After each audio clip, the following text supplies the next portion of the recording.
Born in Albemarle County, Virginia in 1743, Thomas Jefferson was rooted to the soil. While it is easy to remember this titan of American history as the great author of the Declaration of Independence, the worldly diplomat as Secretary of State, and the president who sent forth the Lewis and Clark expedition following the purchase of the Louisiana Territory, Thomas Jefferson's pursuits had far-reaching effects beyond the political realms. The Jefferson family had holdings at Monticello and Shadwell Farms exceeding 1,900 acres, all of which Jefferson would inherit at the age of 29 shortly after his admittance into the Virginia bar as a lawyer. He had attended the College of William and Mary, where a professor by the name of William Small had turned his academic endeavors towards the natural sciences, a passion that he would pursue for the remainder of his life. It is easy to place a magnifying glass over the political achievements of Jefferson and highlight his monumental contributions to the American governmental system. However, to understand the long-lasting influence of his cultural impact, particularly in the realm of agriculture, his life in retirement from politics must be examined.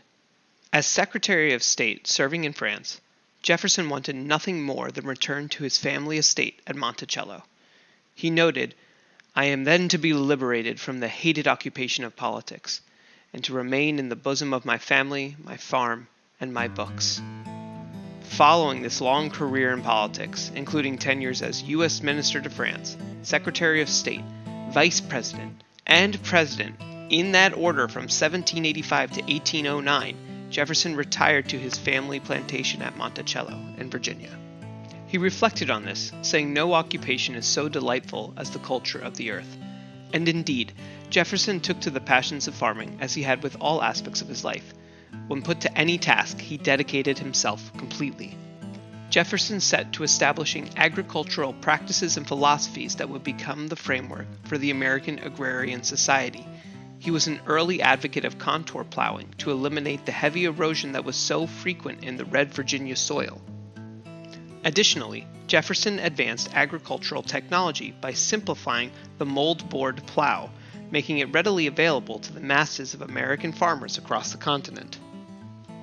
In 1817, Jefferson, along with his son, son-in-law, and local neighbors, created the Albemarle County Agricultural Society.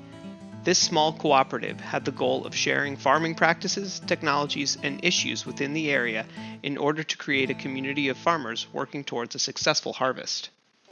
Jefferson noted that an objective of the society was to pull the choicest processes culled from every farm, which would compose a course probably near perfection. The cooperative was revolutionary and groundbreaking.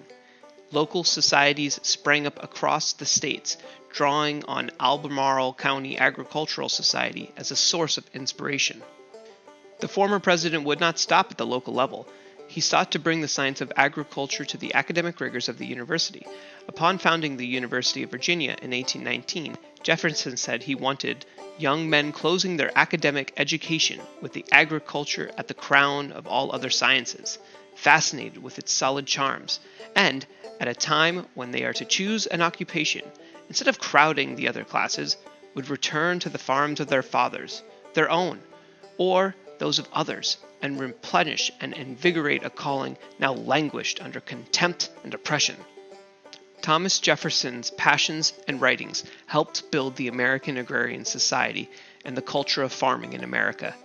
He saw America as a prosperous land of future farmers that could build themselves to be independent of any government that may wish to suppress them. American individualism lies at the heart of farming for Jefferson. The protection of liberty is etched and plowed into the soil with each planting and harvest. In a letter to Federalist paper author and first Chief Justice of the U.S. Supreme Court John Jay, Jefferson states his position. Cultivators of the earth are the most valuable citizens. They are the most vigorous, the most independent, the most virtuous, and they are tied to their country and wedded to its liberty and interests by lasting bonds.